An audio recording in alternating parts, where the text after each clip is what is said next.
For the first time I found out about this case on one of the foreign portals that published creepy life stories. For the purposes of conspiracy and respect for the dead, all the names and surnames of the heroes of this story were deliberately changed by me. Next, I will narrate from the third person, as the author wished, who shared this chilling story with me. Well, Andrew. Shall we get started? Asked a young pathologist from the Bureau of Forensic Medical Examination, his colleague. Justin Howard Smith found it hard to pronounce the full name of his overseas colleague, so instead of the usual Russian Andrew, he called him Andrew. Andrew smiled and, adjusting the protective mask with a plastic visor on his face, picked up the autopsy knife. Lying on a stainless steel-covered table, the body of a young girl looked both creepy and attractive. She personified the very beautiful face of death, which is familiar only to those who see the dead much more often than living people. An exquisite manicure on snow-white fingers and burgundy lipstick on lips the color of clotted blood gave the deceased a kind of charm and sophistication of a secular lady. Everything would have been absolutely fine if not for the deep scratches on the wrists and shoulders, which from the outside resembled the claws of a wild beast. Well, what do you think, colleague? Pointing to the damage, Andrew asked in the purest English. Justin frowned, then bent over the corpse of the girl in order to examine her hands in more detail. Finally, a slight twinkle flashed in his eyes. I think that the deceased scratched herself. The marks on her body are very similar to nail marks. I think that if we make a cut and examine their contents, we will easily find dead epithelial particles there, Justin blurted out with the look of a schoolboy who has mastered the material for a 5. Andrew raised his finger approvingly and smiled. Look at you, what a smart one. I guess it's not for nothing that I graduated from the School of Medicine in New York, Andrew thought ironically. He himself was more attentive and, comparing the nature of the scratches, immediately realized that the girl had inflicted them on herself. But why did she do it? Also shortly before his own death. And in general, what does it say in the accompanying documents? Andrew asked again, never ceasing to be surprised by the sound of his voice distorted by a plastic mask. Justin was somehow embarrassed and, taking off his gloves, began to read aloud the dry data provided by the emergency doctor who arrived at the scene to state her death. Sarah Johnson, 25 years old. Place of residence Cleveland, Ohio State. Place of birth presumably South America.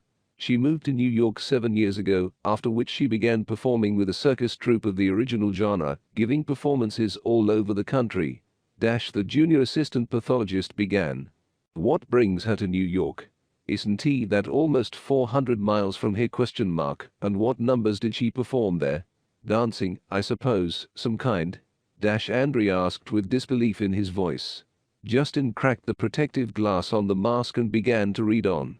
At the time of discovery, Sarah Johnson was in a tightly closed glass cube, which was both her home and her place of work. She was presented as a girl who had not eaten for more than 10 years.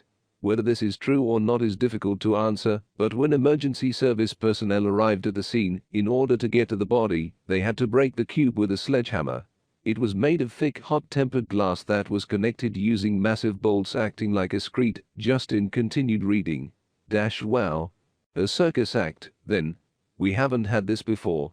Did she really not eat anything? Maybe there were some secret niches in the cube through which the girl received food.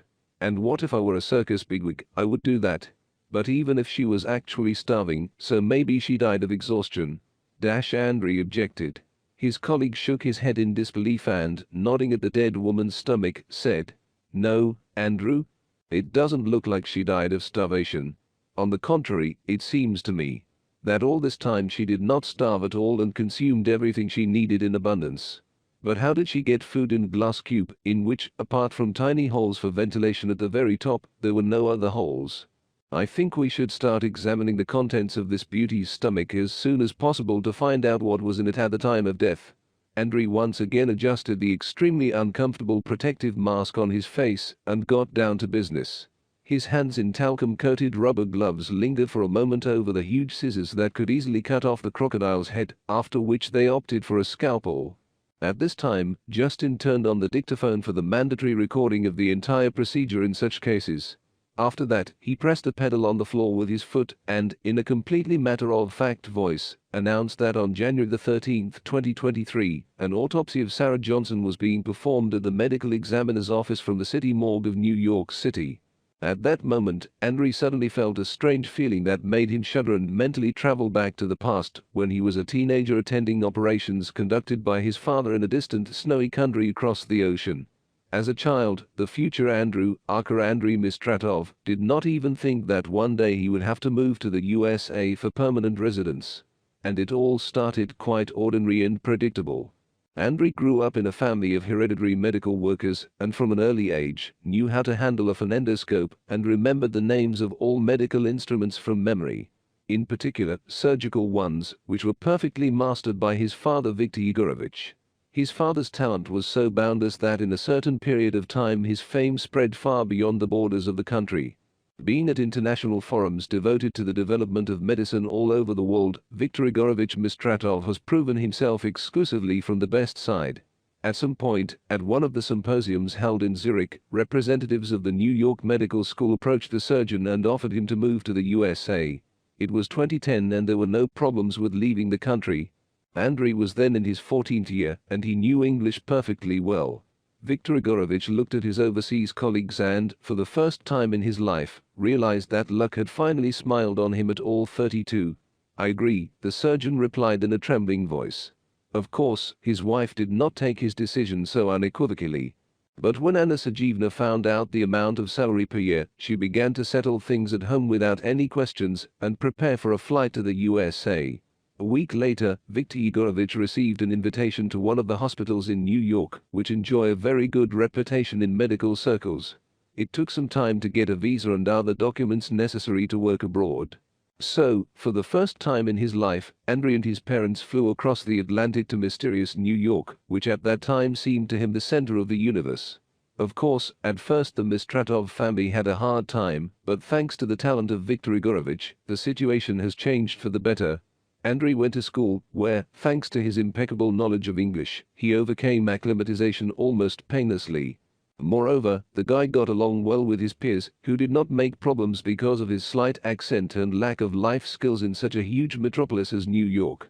After graduation, thanks to an individual preparatory program developed by Andrei's father, he entered the New York School of Medicine for the first time, where, after several years of grueling training, he received a license as a forensic medical expert.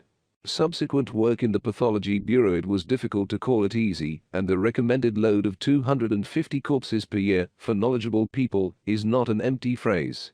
Approximately 7% of deaths in the USA needed to be examined by Andrei and his colleagues in the craft.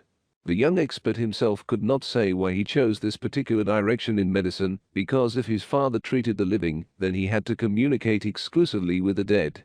Few people knew that deep down Andrei admired the sight of death, which left its charming seal on everyone who was marked with it. Some died quietly and without suffering, as a result of a blood clot coming off in a dream. Others, on the contrary, were doomed to long torments preceding death from serious and incurable diseases. But there was another category: violent deaths that occurred as a result of unlawful human interference in someone's life. And now, bringing a small sectional knife to the flat, like an ironing board, stomach of the girl lying on the table, Andrei felt that she had not died a natural death. While Justin was mumbling something into a dictaphone, the young expert watched the knife draw a red stripe on the skin, which serves as a kind of border between the world of the living and the realm of the dead. Now Andrei's skillful hand will carefully cut the peritoneum and rise up to the chest, involuntarily describing the letter V. You need to act carefully so as not to damage the stomach and esophagus, the study of which will have to pay special attention. The skin of the deceased, although it looks pale, has not yet been touched by cadaverous spots. It seems that she was embalmed in some way unknown to science, Andrei whispered to himself in Russian, knowing full well that his colleague does not understand the bellies in him. The hand of the medical examiner acted confidently and did not waver even when blood appeared at the site of the incision. I'll bet $10 that this beauty didn't die of a heart attack, said Andrei. I support you, Andrew. In turn, I'm ready to pay 50 kopecks for the fact that there is no hint of a brain hemorrhage in her beautiful skull, Justin supported. It was simply impossible to get to the heart without opening the chest cavity, and Andrei knew this like no one else. But when, after manipulations with the ribs, the medical examiner still managed to extract the heart, its appearance did not arouse any suspicions from the specialist. Actually, the next stage was supposed to be an autopsy of the skull, but Andre, for some inexplicable reason, decided to check the contents of the deceased's stomach. The young expert still did not believe that the girl had not eaten anything for 10 years. Pushing apart the abdominal cavity with clamps, Andre gently touched the stomach with his hands, and even through protective gloves, felt that it was heavy, like a bag filled with sand. Well, that's it. And you say, I haven't eaten for 10 years, yeah, how? It's obvious that before she died, she ate something. Andre whispered and, changing the knife to the smallest one, carefully made a longitudinal incision in the stomach. The medical examiner was about to take a kind of spoon to extract the contents of the stomach when the lights suddenly went out all over the morgue. Since the Forensic Medical Examination Bureau was located in a basement that went several floors underground, it was very difficult without light in it. Hey, what the hell is this? Justin asked anxiously. I don't know. But I think it won't be for long. Soon, emergency generators should turn on, which will return electricity to the building. Trying to remain calm, said Andre. Without knowing why, the medical examiner suddenly felt extremely uncomfortable in the autopsy room. By the light of halogen lamps above his head, Andre was not afraid of the sight of death, but finding himself in complete darkness, he experienced a sticky and nasty fear that crept up to him from behind with cold fingers of anxious goosebumps. The pathologist knew that electricity would soon be supplied and this gloom would dissipate by itself. But until that happened, Andre only heard the ringing silence of the dissecting hall, which was only occasionally interrupted by the pounding of his own heart. Justin, are you all right? The medical examiner was the first to break the silence. The answer was a strange sound, which the ear of the dissector was able to identify as a nasty slurping. Hey, man, this isn't funny anymore. We joked and that's enough. Andre shouted louder than he should have. This time, the answer to the expert was a rather strange sound of dragging something on the floor, which made his stomach ache disgustingly. There was basically nothing to drag on the floor except for the dead woman lying on the table, who looked deader than dead. Trying to find an assistant by touch in this pitch darkness, Andre took a couple of steps on the tile floor, after which he carefully ran his hand first in front and then over the entire surface of the autopsy table. The body of the deceased was not on it. Only a small puddle of Sukrovitsa said that until recently someone's corpse was lying here. My God. Where could she be then? Flashed through Andre's head. The answer was a heart-rending scream from Justin, who screamed as if a pack of hungry pit bulls had decided to use him as a favorite combat scarecrow. Andre rushed forward, focusing on the sound of his assistant's voice, but at that moment, the lamps above his head lit up and the medical examiner stopped dead in his tracks. What appeared before his eyes, it was difficult to describe in words even to such an experienced specialist as he.